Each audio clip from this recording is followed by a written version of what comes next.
No había probado el micrófono, así que lo voy a probar ahora. Perfecto. El Señor les bendiga a todos en esta mañana. Amén. Sean todos bienvenidos a Crosspoint Español. A los que están con nosotros por primera o segunda vez, les damos una bienvenida especial. A todos los que están con nosotros en esta mañana, muchas gracias por traer la iglesia a este salón. A los que están viendo esta transmisión, muchas gracias por estar en sintonía. Yo espero que este recurso les sea de provecho. Pero también que tengan presente que sintonizar en línea, aunque es una opción legítima en ciertos casos específicos, si usted está en condición para estar aquí, puede estar en otros lugares concurridos, sepa que nada puede reemplazar a la iglesia reunida. Así que, habiendo dicho eso, hoy continuamos con la tercera parte de nuestra miniserie Jonás, cuando Dios persigue sin tregua. Como les he dicho antes, la historia de Jonás es una historia bíblica que es conocida por la mayor parte de la población, ya sea que tengan un trasfondo religioso o no, estén en la iglesia o no, la mayoría de la gente lo conoce.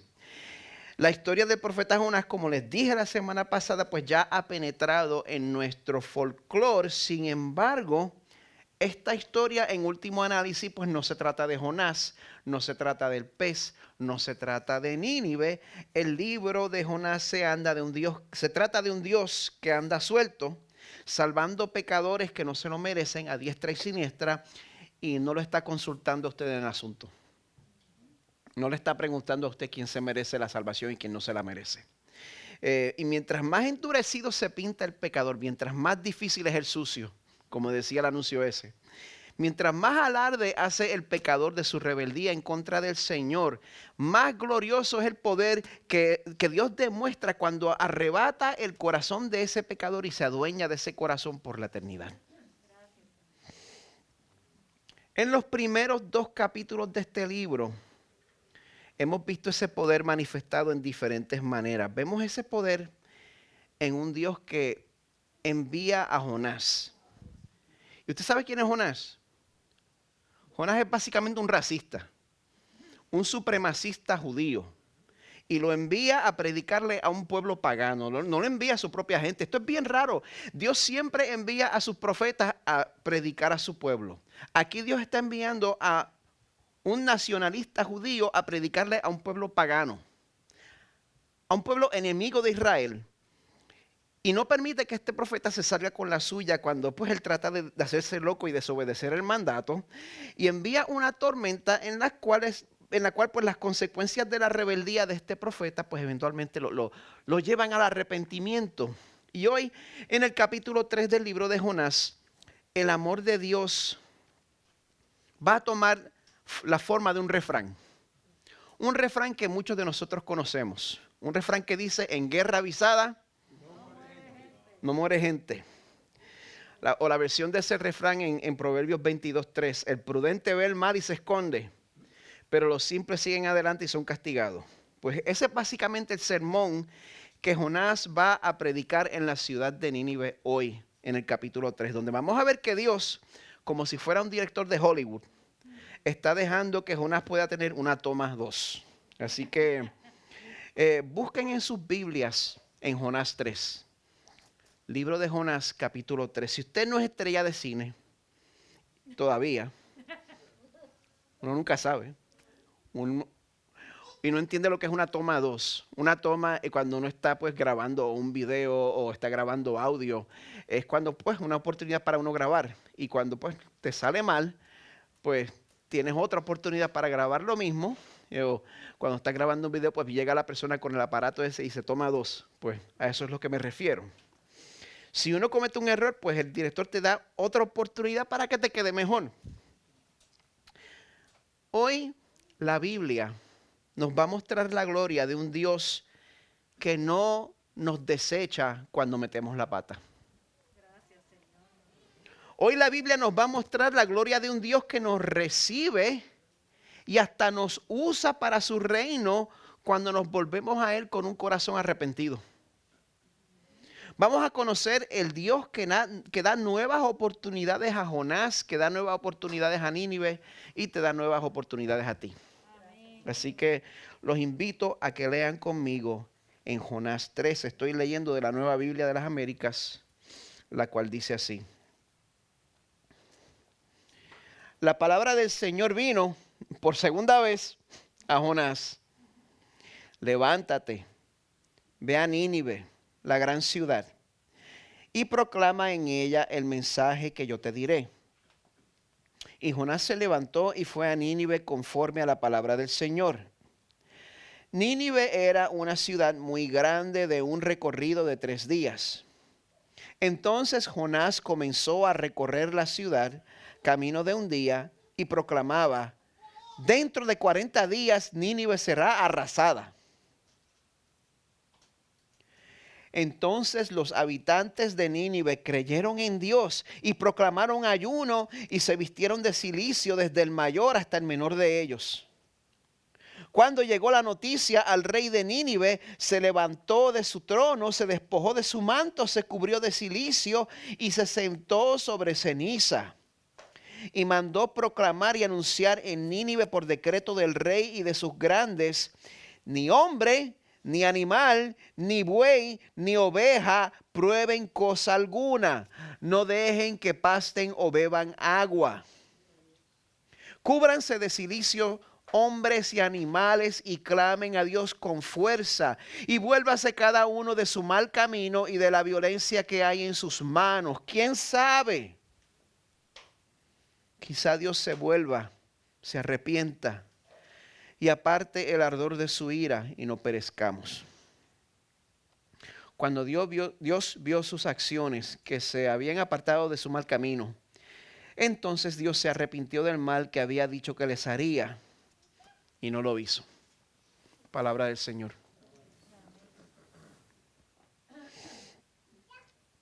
Padre nuestro, gracias por tu preciosa palabra. Gracias por lo que tu palabra nos enseña. Gracias porque a través de esa palabra te podemos conocer a ti y nos podemos conocer a nosotros. Gracias porque tu palabra es un espejo. Y porque tu palabra es nuestra maestra, nos instruye. Espíritu Santo, ayúdanos a ver y a entender tu poder para salvar. Que el poder es tuyo. Ayúdanos también a ver y a entender nuestra responsabilidad de proclamar el evangelio de salvación. Ayúdanos, Señor, a entender la importancia de lo que es arrepentirse de verdad. Pedimos esto en el nombre de Jesús, nuestro mediador y salvador. Amén. Cuando yo era niño y me gustaba ver los muñequitos del Hombre Araña por televisión, para entonces pues lo único que me interesaba pues era ver los superpoderes que tenía. Cómo se trepaba por las paredes, cómo disparaba la telaraña. Y pues se acababa el episodio y yo fantaseaba con eso mismo. Me iba en 4 patas por el piso creyendo que estaba trepando las paredes. Ustedes lo hicieron también. No se rían de mí. Pero ahora, después de conocer lo que el autor Stan Lee, eso es un dibujo del autor, escribió originalmente en cuanto a la historia y el trasfondo del personaje. Y me refiero al personaje entero, tanto el personaje del héroe, Spider-Man, como la identidad convencional, Peter Parker. Pues ahora yo encuentro eso mucho más interesante, porque el personaje original insiste en mantener su identidad secreta y por eso no quiere tomar crédito por sus actos heroicos. Que nadie se entere que es él en la historia original. Y eso me recuerda otra historia que me gusta también, El Señor de los Anillos, Lord of the Rings, porque tanto Spider-Man como Lord of the Rings son historias que en medio de muchos personajes poderosos e impresionantes, tienen un giro inesperado en el cual los héroes verdaderos son quienes uno menos espera. O es un adolescente como Peter Parker, o son los hobbits. Y ahora, déjenme corregir algo. Ni Jonás, ni usted, ni yo somos los héroes de la película. Vamos a corregir eso. Y aunque ni Jonás, ni usted, ni yo somos los héroes de la película, el pasaje de hoy nos va a mostrar que la misericordia y la gracia de Dios son tan grandes para nosotros que a pesar de la manera en que podamos haber metido la pata en nuestras vidas, Él todavía nos permite participar con Él en el establecimiento de su reino. Todavía tenemos esa oportunidad, Él nos da esa oportunidad. Hoy vamos a conocer a un Dios de segundas oportunidades. Hoy vamos a conocer un Dios de terceras oportunidades. Hoy vamos a conocer un Dios de cuartas oportunidades. Que de la misma manera que usa a Jonás, hoy en día también usa pecadores arrepentidos para llamar a otros pecadores al arrepentimiento. Es por eso que Carmen me hace falta cuando ya no está. Si usted tiene trasfondo pentecostal, por favor, yo no cobro por los amenes.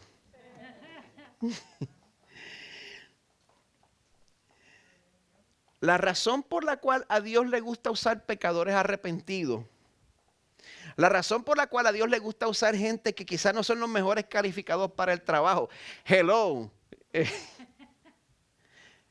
porque a pesar de lo que usted crea, a pesar de lo que le hayan dicho, el poder para salvar a los pecadores no se encuentra en las habilidades del predicador.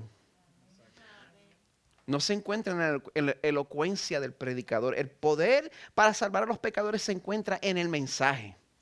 Se encuentra en el evangelio. Ahí es que está el poder para salvar a los pecadores. Sencillamente en comunicar lo que dice Romanos 3. Todos pecaron y no alcanzan la gloria de Dios. Todos son justificados gratuitamente por su gracia, por medio de la redención que es en Cristo Jesús, a quien Dios exhibió públicamente como propiciación por su sangre, a través de la fe como demostración de su justicia. Ese es el mensaje que Dios usa para salvar. A cualquier persona, de cualquier origen, de cualquier raza, cualquier religión, cualquier etnia. Por esa razón, en el mismo libro, en Romanos, en el capítulo 1, Pablo también dice, yo no me avergüenzo del evangelio, pues es el poder de Dios para salvación de todo el que cree, del judío primeramente y también del griego. Y el pasaje de hoy nos va a presentar 3 elementos de este mensaje poderoso.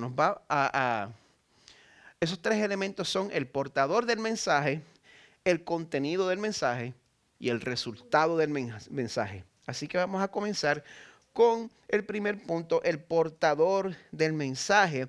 Las últimas 2 semanas hemos seguido las altas y bajas de nuestro protagonista Jonás. Hemos visto cómo al principio pues él rehúsa obedecer el mandato de Dios, pero cuando Dios permite que Jonás experimente las consecuencias de sus malas decisiones, cuando Jonás se encuentra entre la espada y la pared, pues entonces se arrepiente y desde el vientre del pez él le hace una promesa a Dios y le dice a Dios que va a cumplir lo que promete. ¿Usted se ha dado cuenta que en el momento de la calamidad, que en el momento de la prueba, nosotros tendemos a hacerle muchas promesas al Señor? Esos son los momentos más religiosos de nuestras vidas, cuando lo estamos pasando bien mal. Estoy pensando en un ejemplo en específico, pero mi esposa me está diciendo, no, ese no. Y no lo voy a... Nosotros tendemos a hacerle muchas promesas a Dios si nos saca de esa situación. Pero no todos le dan seguimiento a esas promesas una vez salimos del apuro, ¿verdad que no? Pues ahora llega el momento de la verdad en el que vamos a ver si Jonás estaba diciendo la verdad en el vientre del pez. Porque el verso 1 nos dice que la palabra del Señor vino por segunda vez a Jonás. Si usted es padre, usted entiende esto. Porque nuestra palabra tiene que venir por segunda, tercera, varias veces más a nuestros hijos. Me tuvo que llegar a mí por segunda, tercera, si le pregunta a papá y a mamá. ¿Cuántas veces hay que decirle a alguien que no traiga el iPad a la mesa porque le va a virar el refresco encima? Bueno, pero en este punto estamos tratando con un Jonás pues que estaba más suavecito, más dispuesto a hacerle caso a Dios que al principio. Y vemos en el verso 2 que la misión es la misma. Levántate, ve a Nínive, la gran ciudad, y proclama en ella el mensaje que yo te diré. Interesante. Al principio le dijo proclama contra ella y ahora le dice proclama en ella el mensaje que yo te diré. Espera llegar allí. Una vez estés allí, pues yo te digo, yo te dicto.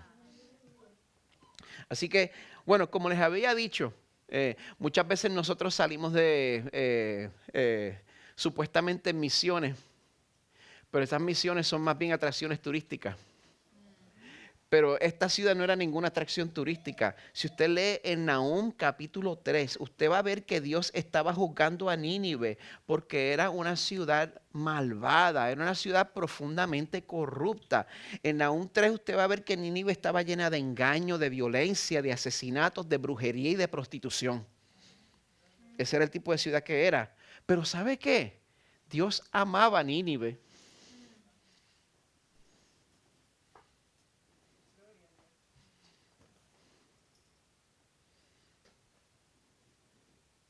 Dios amaba a Nínive. Por eso les envió un profeta. Si no los hubiera amado, no les hubiera mandado nada. Ellos se enteraban en el día de la destrucción. ¿Qué es eso que está cayendo del cielo?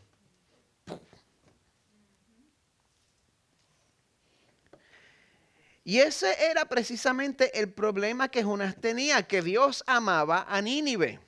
El domingo que viene, en el capítulo 4, vamos a ver lo que Jonás se queja contra Dios en Jonás 4:2 y le dice, bueno, por eso me anticipé a huir a Tarsis, porque yo sabía que tú eres un Dios clemente y compasivo.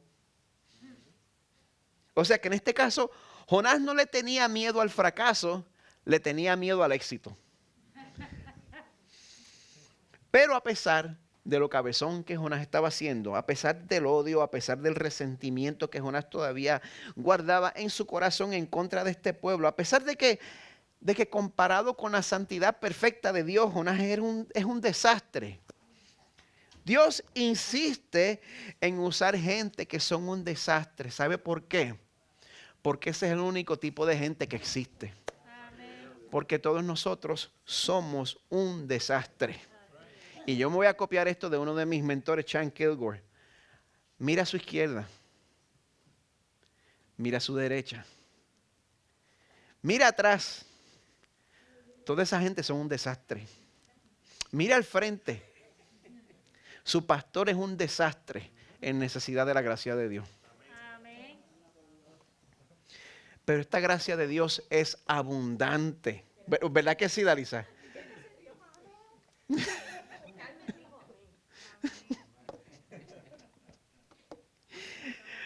Pero esta gracia que necesitamos es abundante. El Señor la tiene y la tiene de sobra.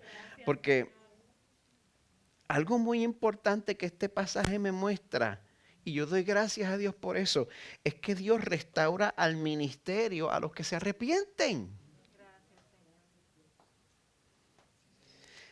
Yo sé que cada caso es único, necesitamos sabiduría, pero nosotros muchas veces ponemos restricciones en las personas que el mismo Dios no pone. Y terminamos aplastando el alma de la gente, de las personas, terminamos aplastando el corazón de las personas innecesariamente. Pero generalmente si hay arrepentimiento debe haber restauración. Y el arrepentimiento, pues ¿sabe qué? Debe ser parte de nuestras vidas como cristianos. Se tiene que convertir en parte esencial de la vida de cualquier creyente, porque la realidad es que nosotros pecamos hasta de maneras que no nos damos cuenta. Es por eso que David le dice a Dios en el Salmo 19, ¿quién puede discernir sus propios errores? Absuélveme de los que me son ocultos. Y si a ti te interesa responder el llamado para ser portadora del mensaje de salvación a tu comunidad, pues una vida de arrepentimiento es esencial. Porque es importante que sepamos que Dios nos concede gracia, pero es con el propósito de que nosotros también mostremos gracia llevando ese mensaje. Recibimos gracia para mostrar gracia. Como dice Mateo 10, de gracia recibieron, den de gracia. Qué tragedia es ver una persona ser restaurado por la gracia del Señor y que esa persona no aprenda de eso y que siga siendo macetero. Bueno, ese es otro cuento para otra ocasión. Pero una vez más, recordemos que el poder de Dios para salvar a los pecadores no se encuentra en el portador del mensaje, se encuentra más bien en el contenido del mensaje. El verso 3 nos dice que Jonás se levantó y fue a Nínive conforme a la palabra del Señor. Así que bueno, por lo menos en cuanto a someterse al mandato de Dios, estamos viendo pues que Jonás está progresando. Jonás había cambiado. El verso 3 también nos dice que Nínive era una ciudad muy grande, de un recorrido de 3 días. O sea que la ciudad era tan grande que a uno le tomaría 3 días cruzar a pie de un lado de la ciudad al otro. Y si usted camina como yo, pues una semana. Pero lo que este verso resalta para mí, si me permite esta breve observación, no es tanto la medida de la ciudad, sino que el hecho de que para Dios las ciudades son importantes. Nuestras mentes religiosas a veces piensan que las ciudades son centros de perdición. Yo me quiero ir para los suburbios porque la ciudad está perdida. Pero es precisamente en las ciudades donde la población de la tierra está concentrada. Las ciudades están llenas de portadores de la imagen de Dios. Dios ama las ciudades. Y es por eso que yo quiero que usted sepa que Dios no se equivocó cuando determinó que usted iba a parar aquí en Orlando. Dios tiene una misión para usted. Pero ahora vamos a dirigir nuestra atención más bien a la misión de Jonás en el verso 4. Dice, entonces Jonás comenzó a recorrer la ciudad camino de un día. Y este es el momento en que Jonás al fin va a proclamar el mensaje que Dios le había mandado a proclamar. Dice, el que yo te diré. Así que bueno, ¿con qué mensaje es que Dios quiere salvar un pueblo pagano, un pueblo enemigo? Sería con un mensaje elaborado y diplomático. El resto del verso 4 nos dice que Jonás proclamaba, dentro de 40 días Nínive será arrasada. Punto. Y si usted considera que el mensaje está un poquito seco, un poquito brusco, un poquito corto, insensible, el original hebreo son solo 5 palabras. 40 días más, Nínive destruida. Muchas personas llegan a la conclusión de que esto es un resumen de un mensaje más largo y detallado. Es una observación válida. Yo no soy erudito de la Biblia. Yo soy el pastorcito Miguel. Pero yo me la voy a jugar a la segura y yo me voy a quedar apegado al texto. Porque la verdad es que no importa que sean 5 palabras o 50 palabras, con tal de que sean palabras que provienen de la boca de Dios. Dios nos exige que comuniquemos una verdad incómoda al mundo que nos rodea. En 5 palabras o en 50 palabras. Y tenemos mucho de dónde sacar. Romanos 3:23. Todos pecaron y están destituidos de la gloria de Dios, como dice la Reina Valera del 60. Romanos 6:23. La paga del pecado es muerte. Gálatas 5:19 al 21. Las obras de la carne son evidentes, las cuales son inmoralidad, impureza, sensualidad, idolatría, hechicería, enemistades, pleitos, celos, enojos, rivalidades, disensiones, herejías, envidias, borracheras, orgías y cosas semejantes, contra las cuales les advierto, como ya se lo he dicho antes, que los que practican tales cosas no heredarán el reino de Dios. Palabra del Señor. Y en este día de hoy, en el cual nadie quiere que lo ofendan, pues ser seguidores de Jesús nos pone en completa oposición a esta sociedad, porque una parte esencial del mensaje de salvación es dejar de saber al mundo con urgencia que están a punto de perderse. Es imposible compartir las buenas noticias de salvación si primero no compartimos las malas noticias. No son buenas noticias si las malas noticias primero. Y si tú eres como yo, alguien que todos los días lucha en contra de un deseo desmedido de aprobación. Porque esa misma tentación que tú sientes, yo la siento con mucha más intensidad.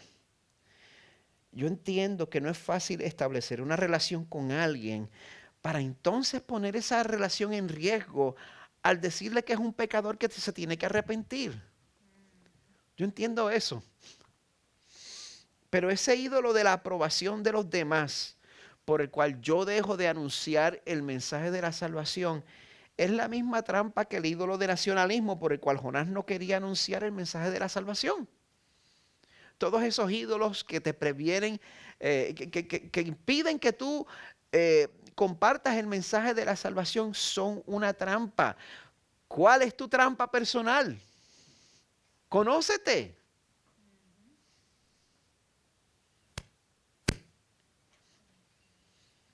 Me estoy quedando callado por estos segundos a propósito para que piense. ¿Cuál es tu trampa personal que está callando tu boca? Me voy a quedar en silencio para que te incomode. Y los voy a mirar a todos a los ojos para que se incomoden todavía más.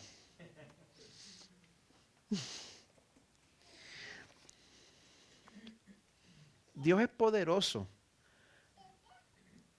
Su poder es ilimitado. Dios es soberano sobre toda la creación.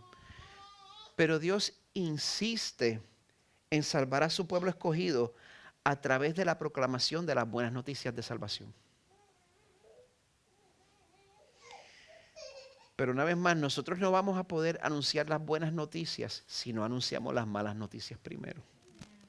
Porque cuando somos fieles para anunciar el contenido del mensaje que Dios nos ha dado, pues entonces ya salvamos nuestra responsabilidad.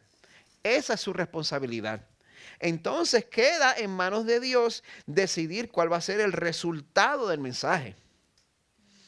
En el capítulo, en Jonás 2:9, que es el capítulo anterior, Jonás está afirmando en su oración dentro del vientre del pez que la salvación es del Señor. Y todos repetimos eso, ¿verdad?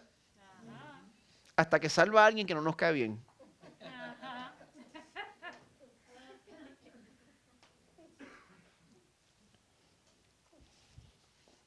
O hasta alguien que es creyente te hace algo feo.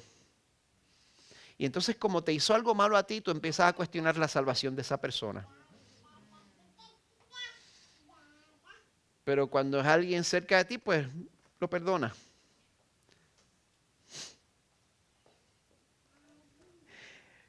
El proyecto de salvación del Señor es completamente independiente a nosotros.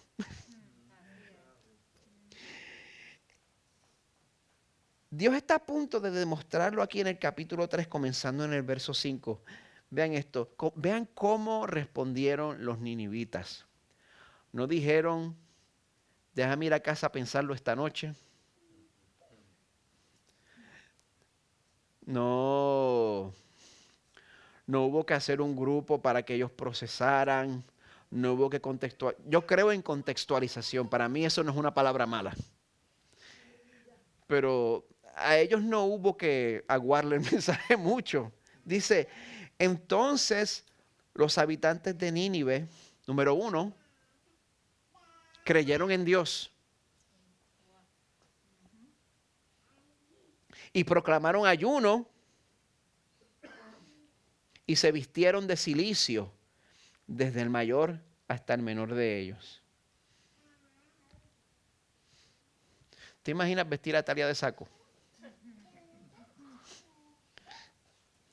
Es importante que prestemos atención a esta respuesta de parte de los ninivitas. Lo primero que hicieron fue creer el mensaje.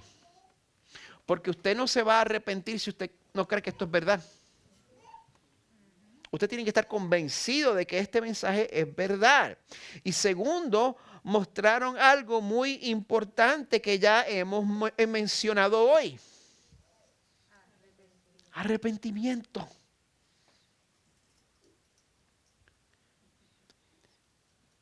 Tanto que se habla de él, que poquito se ve. Yo puedo contar con los dedos de una mano las personas que he visto restituir con plenitud. Una de ellas está sentada aquí en esta mañana. Y para mí es una bendición que esté entre nosotros. Arrepentimiento verdadero, que poquito se ve.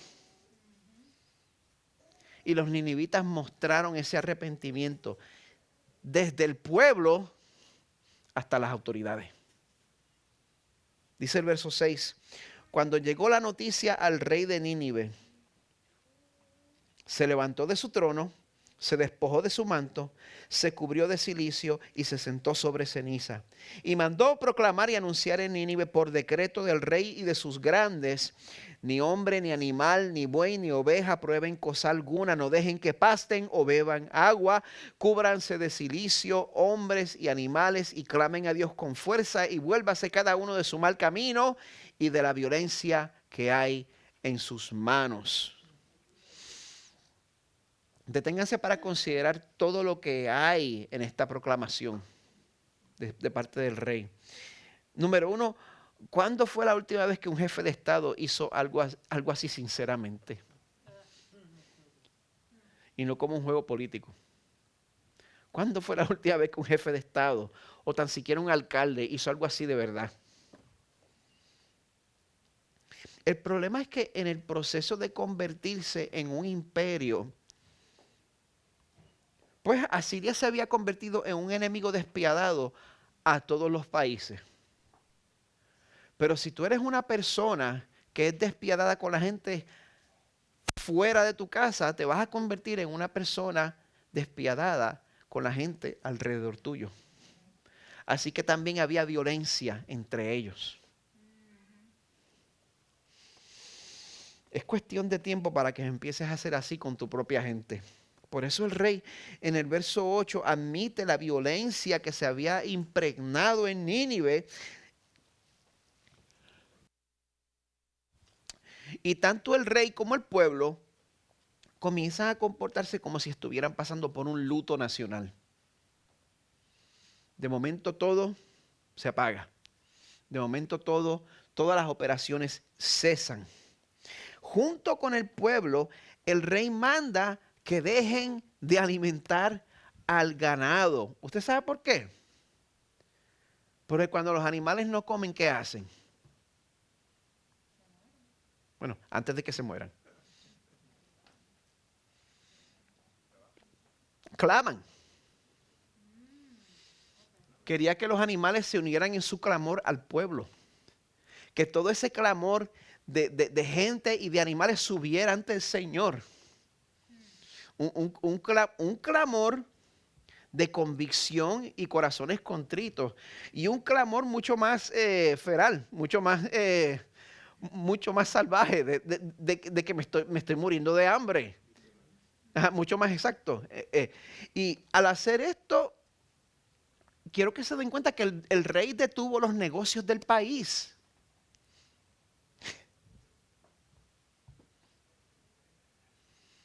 Nadie hace eso ya. El rey detuvo los negocios del país para rogar a Dios por su misericordia.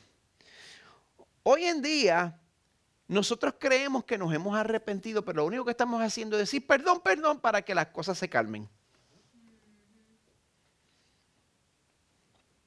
Eso no es arrepentimiento. Cuando tú dices perdón, perdón, para que las cosas puedan volver a la normalidad. Arrepentirse es restituir. Un corazón que se arrepiente en verdad es uno que se adueña de las palabras de David en el Salmo 51. Ten piedad de mí, oh Dios, conforme a tu misericordia. Conforme a lo inmenso de tu compasión, borra mis transgresiones, lávame por completo de mi maldad y límpiame de mi pecado, porque yo reconozco mis transgresiones y mi pecado está siempre delante de mí. ¿Te das cuenta de tu pecado? ¿O el de los demás?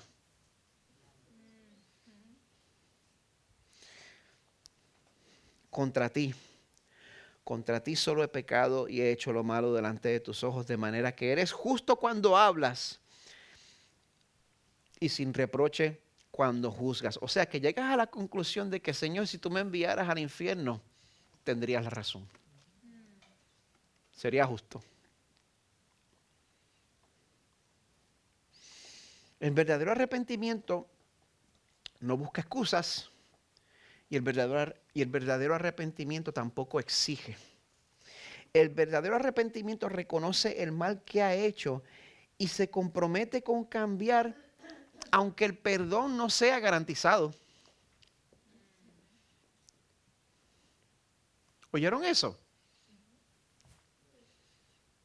El arrepentimiento se compromete a cambiar, aunque el perdón no sea garantizado.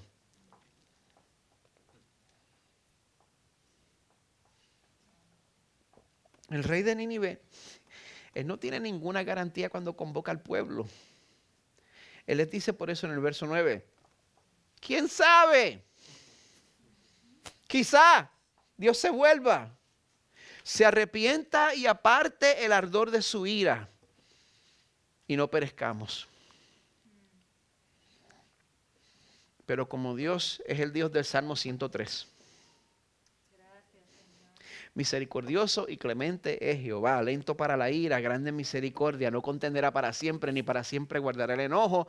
No ha hecho con nosotros conforme a nuestras iniquidades, ni nos ha pagado conforme a nuestros pecados, porque como la altura de los cielos sobre la tierra, engrandeció su misericordia sobre los que le temen. Cuanto lejos está el oriente del occidente, hizo alejar de nosotros nuestras rebeliones. Como el Padre se compadece de los hijos, se compadece Jehová de los que le temen, porque Él conoce nuestra condición, se acuerda de que somos polvo.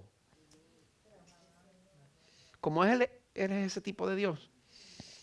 Su respuesta a Nínive en el verso 10 es que cuando Dios vio sus acciones que se habían apartado de su mal camino, entonces Dios se arrepintió del mal que había dicho que les haría y no lo hizo.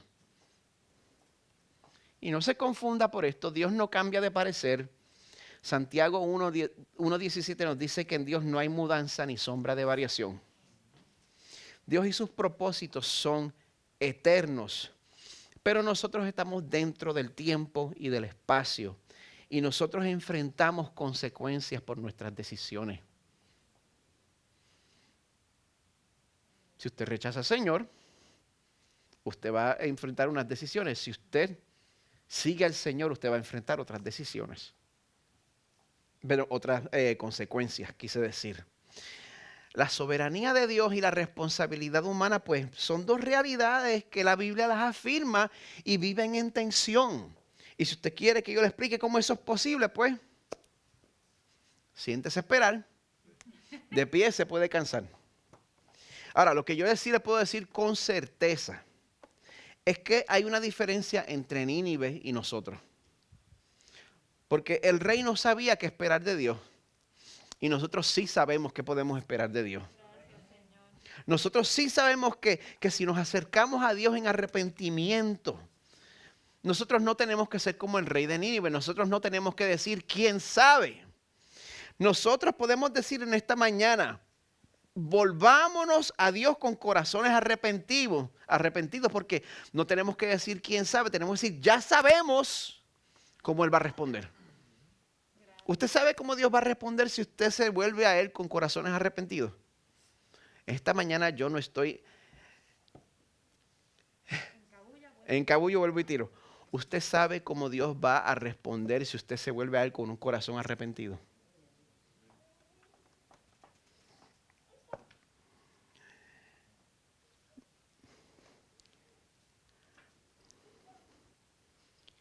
¿Qué clase de Dios va a encontrarse usted? ¿El del Antiguo Testamento o el del Nuevo Testamento? El mismo. El mismo, porque ambos son misericordiosos. El Dios del Viejo Testamento nos dice a través del profeta Isaías, busquen al Señor mientras puede ser hallado, llámenlo en tanto que está cerca, abandone el impío su camino y el hombre malvado sus pensamientos y vuélvase al Señor que tendrá de él compasión, al Dios nuestro que será amplio en perdonar. Gracias, Señor. Ese es el Dios del Viejo Testamento. Amén. y el Dios del Nuevo Testamento en Juan 6:37. Jesús dice, todo lo que el Padre me da vendrá a mí, y al que viene a mí, de ningún modo lo echaré fuera. Gracias, Señor. Cuando nos arrepentimos, Dios perdona. Gracias, Señor. Él derrama su gracia y su misericordia sobre nosotros. ¿Sabe por qué? Porque Él ya derramó su ira y su juicio sobre Jesús. Amén. Gracias, Señor. Segunda de Corintios 5:21, al que no conoció pecado, lo hizo pecado por nosotros para que fuéramos hechos justicia de Dios en Él. En la cruz, Jesús tomó lo que merecíamos para que nosotros pudiéramos obtener lo que no merecemos. Y lo que nosotros no merecemos es la gracia y misericordia de Dios. Eso es una buena noticia. Y esa noticia no solo es buena, es transformadora para nosotros y es transformadora para nuestras comunidades. Así que quiero terminar con una pregunta. ¿Cómo podemos responder a esto? Gracias por preguntar.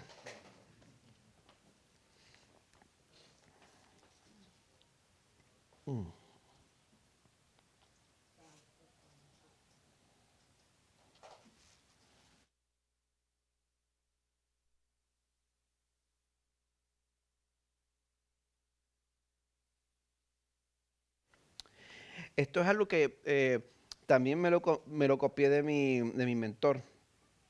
Y es algo que he estado diciendo desde que comenzamos a tener servicios públicos hace 7 años. Una manera perfecta de responder es intercede, invierte, invita. Comienza orando. Si no hay nadie en tu círculo social con quien puedas compartir este mensaje, pídele a Dios que te traiga una persona. A Dios le encanta responder esa oración. Es que nosotros no la hacemos porque tenemos miedo que la responda. ¿Eso no es? Intercede para que Dios te muestre la persona, te traiga la persona con quien compartir. Y una vez conozcas a esa persona, intercede por esa persona para que el Señor toque su corazón. Y no para que el Señor provea oportunidades perfectas, porque nunca las van a ver, sino que el Señor toque tu corazón para que tengas la valentía de... Bastante que uno cañonea para otras cosas. No, para, para que el Señor te dé la valentía para tener la conversación y ver el momento en que lo puedes hacer. Número 1, invierte en la vida de esa persona. Acostúmbrate a invertir en las vidas de otras personas. Nosotros aquí llegamos a los Estados Unidos y nos acostumbramos a un ritmo de vida bien ensimismado. Salimos, trabajamos, llegamos a casa, nos encerramos. Salimos a Disney Springs.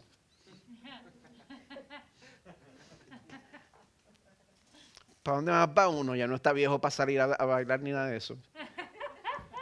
No hay dinero. Cuando hay dinero hay que llevar los nenes a los parques.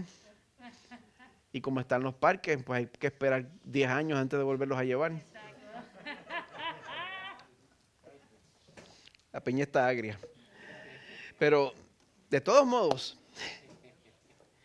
vamos a acostumbrarnos a invertir en los demás. Bastante invertimos en nosotros mismos.